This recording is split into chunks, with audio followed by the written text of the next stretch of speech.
আসসালামু আলাইকুম। আজকে আমি আপনাদের সাথে প্যান্ট পাজামার মুহুরির এই সুন্দর ডিজাইনটি তৈরির নিয়ম শেয়ার করব। এটা এতটাই সহজ যে যারা সেলাইয়ের কাজে একেবারে নতুন তারাও এটা করতে পারবেন। আর এই মুহুরির ডিজাইনটি আমি যে প্যান্ট পাজামার সাথে তৈরি করেছি সেই প্যান্ট পাজামাটি তৈরির ভিডিও এই ভিডিওর শেষে ইন স্ক্রিনে এবং ডিসক্রিপশন বক্সে দিয়ে দিব। আপনারা সেখান থেকে এই প্যান্ট পাজামাটি তৈরির নিয়মটা দেখে নেবেন। তো এখানে আমি প্যান্ট পাজামার কাপড়টি নিয়ে নিয়েছি। এখন আমি এই পাজামার মুহুরির নিচ থেকে 1 ইঞ্চি ওপরে একটি মার্ক করে নিচ্ছি। 1 ইঞ্চি পরিমাণ কাপড় উল্টো সাইডে ভাঁজ করার জন্য বাদ চলে যাবে, তাই প্রথমে আমি 1 ইঞ্চিতে একটি মার্ক করে সেখানে সোজা করে একটি দাগ কেটে নিচ্ছি।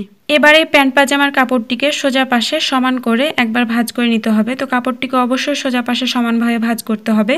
তো এবারে দাগের ওপর ফিতাটিকে সোজা করে রেখে নিচের এই দাগ থেকে 1 ইঞ্চি ওপরে একটি দাগ কেটে নিতে হবে। তো এভাবে একটি দাগ কাটা হয়ে গেলে আবারও দাগের ওপর ফিতাটিকে সোজা করে রেখে 1 ইঞ্চি ওপরে আরও একটি দাগ কেটে নিতে হবে। তো এভাবে আমি 1 ইঞ্চি পরপর মোট 5টি দাগ কেটে নেব। আপনারা যদি মুহুরির ডিজাইনটি আরও একটু চওড়া করে পড়তে চান তাহলে আপনারা 6 থেকে 8টি দাগ কেটে নিতে পারেন। এবার পাজামার কাপড়টিকে সমান করে ধরে এই দাগের মাথায় ছোট ছোট করে কাট বসিয়ে দিতে হবে। তো এভাবে করে কাঁচির সাহায্যে দুই পাশ থেকে ছোট ছোট করে দুটি কাট বসিয়ে দিতে হবে। তো এভাবে করে কিছুটা কাপড় কেটে রাখলে সেলাই করার সময় দুই পাশের দাগ অনুযায়ী সেলাই করতে সুবিধা হবে। তো আমি সবগুলো দাগের মাথায় কাঁচির সাহায্যে ছোট ছোট করে টিক মার্ক করে নিচ্ছি। এই ডিজাইনটি তৈরি করা খুবই সহজ, তাই অনুরোধ রইল পুরো ভিডিওটি দেখার জন্য। তো এবার আমি এই কাপড়টিকে সোজা পাশে মেলে নিলাম। তো দেখুন কাপড়ের দুই সাইডেই কিন্তু ছোট ছোট করে কাট বসে গিয়েছে। তো এবার দুই পাশের দুই দাগ অনুযায়ী কাপড়টিকে সেলাই করে নিতে হবে। তো দুই পাশের দুই কাটা অংশ সমান করে মিলিয়ে ধরে কাপড়টিকে এইভাবে একবার ভাঁজ করে তারপরে সেলাইটি করতে হবে। তো সবার ওপরে যে দাগটি রয়েছে প্রথমে সেই দাগটি সেলাই করতে হবে। তো দুই পাশের দুটি দাগ সমান করে মিলিয়ে ধরে সেলাইটি করে নিচ্ছি। তো কাপড়টির এই পাশ থেকে 2 সুতা পরিমাণ কাপড় বাকি রেখে তারপরে সেলাইটি করে নিতে হবে। আর এই সেলাইটি করার সময় আপনারা সেলাইটিকে সোজা রাখার চেষ্টা করবেন। সেলাইটি যদি আঁকা বাঁকা হয় তাহলে কিন্তু ডিজাইনটি দেখতে খুব একটা ভালো লাগবে না। তো দেখুন দাগ অনুযায়ী সম্পূর্ণ কাপড়টি সেলাই করা কমপ্লিট হয়ে গিয়েছে। তো আমি এখন একইভাবে এর পরের দুইটি দাগ দুই হাত দিয়ে সমান করে ধরে কাপড়টিকে ভাঁজ করে নেব। তো এভাবে করে কাপড়টিকে সমান করে ভাঁজ করে আবারও সেলাই করে নিতে হবে। তো আমি আগের দাগটিকে যেভাবে সেলাই করেছিলাম ঠিক একইভাবে এর পরের দাগটিকেও সেলাই করে নিচ্ছি। তো আবারও কিন্তু কাপড়টির ডান পাশ থেকে 2 সুতা পরিমাণ কাপড় বাকি রেখে তারপরে কাপড়টিকে সেলাই করতে হবে।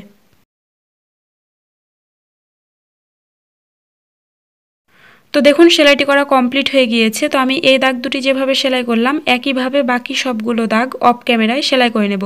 তো এখানে আমি সবগুলো দাগ অফ ক্যামেরায় সেলাই করে নিয়েছি। এবার আমি পাজামার কাপড়টিকে উল্টো সাইডে করে নিচ্ছি।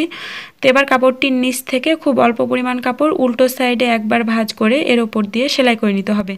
তো এইভাবে একবার সম্পূর্ণ কাপড়টি সেলাই করার পর আমরা আবারও নিচের অংশের কাপড়টিকে উল্টো সাইডে আরও একবার ভাঁজ করে হাত দিয়ে তুলপাই করে নেব।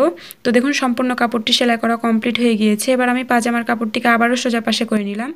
এবার আমি পাজামার কাপড়ের মিডিল পয়েন্টে প্রথমে সোজা করে একটি দাগ কেটে নিচ্ছি।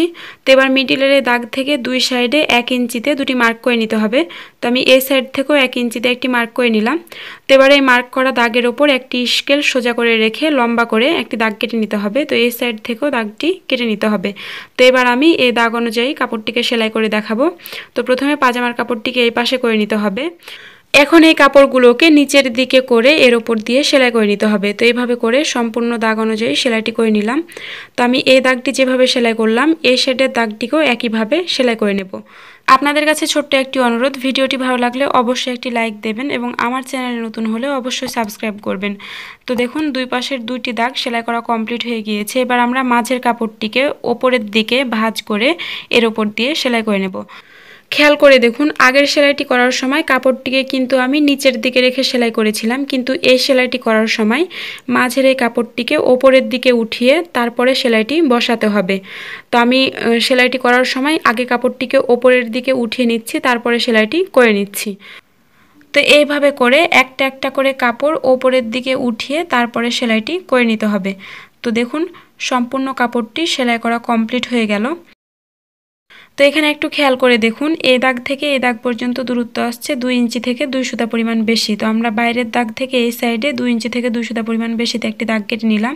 তো একইভাবে এই সাইড থেকেও একই মাপ অনুযায়ী দাগ কেটে নিতে হবে। তো এবার আমি এই মার্ক করা দাগের উপর একটি স্কেল সোজা করে রেখে লম্বা করে একটি দাগ কেটে নিচ্ছি। একইভাবে এই সাইড থেকেও দাগটি কেটে নিতে হবে। এখন আমি এই দুই দাগ অনুযায়ী কাপড়টি সেলাই করে নেব। সেলাইটি করার সময় কাপড়গুলোকে নিচের দিকে নিয়ে তারপরে সেলাইটি করতে হবে। তো একইভাবে এই সাইডের দাগটিকেও সেলাই করে নিতে হবে। তো আবারও কাপড়গুলোকে নিচের দিকে নিয়ে তারপরে সেলাইটি করে নিলাম।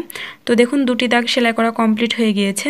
তো এবার আমি এই দুই দাগের মিডিল পয়েন্টে প্রথমে একটি মার্ক করে নেব। তো এইভাবে করে দুই দাগের মিডিল পয়েন্টে একটি মার্ক করে নিতে হবে। তো একইভাবে এই সাইড থেকেও দুই দাগের মিডিল পয়েন্টে একটি সোজা করে মার্ক করে নিতে হবে। তো এবার আমি মিডিলের কাপড়টিকে আবারও উপরের দিকে উঠিয়ে আগের কাপড়টিকে যেভাবে সেলাই করেছিলাম একইভাবে এই কাপড়টিকেও সেলাই করে নেব। তো অবশ্যই কাপড়গুলোকে উপরের দিকে উঠিয়ে তারপরে দাগ অনুযায়ী সেলাইটি করে নিতে হবে। তো আমি এটা অফ ক্যামেরায় করে নেব, যেহেতু এটা আমি এর আগেও করে দেখিয়েছি। তো এখানে আমি অফ ক্যামেরায় এই সেলাইটা কমপ্লিট করে নিয়েছি। তো এবার আমি নিচের এই বাড়তি কাপড়টিকে উল্টো সাইডে এইভাবে করে ভাঁজ করে সুই সুতা দিয়ে তুলপাই করে নেব। তো কাপড়টিকে উল্টো সাইডে সমান করে ভাঁজ করে তারপরে তুলপাই করে নিতে হবে। তুলপাই করা হলে কাপড়ের সোজা পাশে খুব একটা সেলাই বোঝা যায় না, এ কারণে সোজা পাশের ফিনিশিংটা খুব ভালো হয়। তো আপনারা কিন্তু এখানে মেশিনের সেলাই না দিয়ে হাত দিয়ে তুলপাই করে নেবেন। তো দেখুন আমি ওপরের সেলাইটিকে বড় করে উঠিয়ে নিচ্ছি এবং নিচের সেলাইটিকে ছোট করে উঠিয়ে নিচ্ছি। এখানে একটু খেয়াল করে দেখুন, কাপড়ের উল্টো পাশের সেলাইগুলো কিন্তু বড় হয়ে উঠছে এবং কাপড়ের সোজা পাশের সেলাইগুলো ছোট হয়ে উঠছে, যার কারণে সোজা পাশে খুব একটা সেলাই বোঝা যাচ্ছে না। তো এইভাবে করে সম্পূর্ণ কাপড়টিতে তুলপাই করে নিতে হবে। তো আমি অফ ক্যামেরায় সম্পূর্ণ কাপড়টিতে তুলপাই করে নিয়েছি। এটা হচ্ছে কাপড়ের উল্টো সাইড। এখন আমি এই কাপড়টিকে সোজা পাশে করে নিলাম। সোজা পাশে এটা কতটা সুন্দর হয়েছে আপনারা দেখে বুঝতে পারছেন। এবার আমি এই ডিজাইনটির সৌন্দর্য আরও একটু বৃদ্ধি করার জন্য কয়েকটি ছোট ছোট পুঁথি নিয়ে নিয়েছি। এবার এই পুঁথিগুলোকে এই মিডিল পয়েন্টে একটা একটা করে সেলাই করে নিতে হবে। তো আমি একটি পুঁথি নিয়ে সুই সুতা দিয়ে সেলাই করে নেব। তো নিচ থেকে এভাবে একটি সেলাই উঠিয়ে তারপরে পুঁথিটিকে সুইয়ের ভেতরে ঢুকিয়ে নিচের দিকে আরও একটি সেলাই উঠিয়ে নিতে হবে। তো এখানে আমি পুঁথিটিকে শক্তভাবে সেলাই করার জন্য আরও একটি সেলাই উঠিয়ে নিচ্ছি। তো এইভাবে করে মোট দুটি সেলাই উঠিয়ে নিতে হবে। আর সেলাইটি করার সময় অবশ্যই সুঁয়ে মোটা করে সুতা দিয়ে নিতে হবে। তো এখানে আমি সুঁয়ে 2 পুর সুতা দিয়ে নিয়েছিলাম। তো একইভাবে আরও একটি পুঁথি সেলাই করে নিচ্ছি। তো এইভাবে করে দুই দাগের মিডিল পয়েন্টে একটা একটা করে পুঁথি অ্যাড করে নেবেন। এই পুঁথিগুলো আপনারা খুব অল্প দামে বাজারে পেয়ে যাবেন। তো দেখুন একইভাবে বাকি দাগগুলোতে একটা একটা করে পুঁথি লাগিয়ে নেব। তো এটা আমি অফ ক্যামেরায় করে নিয়েছি।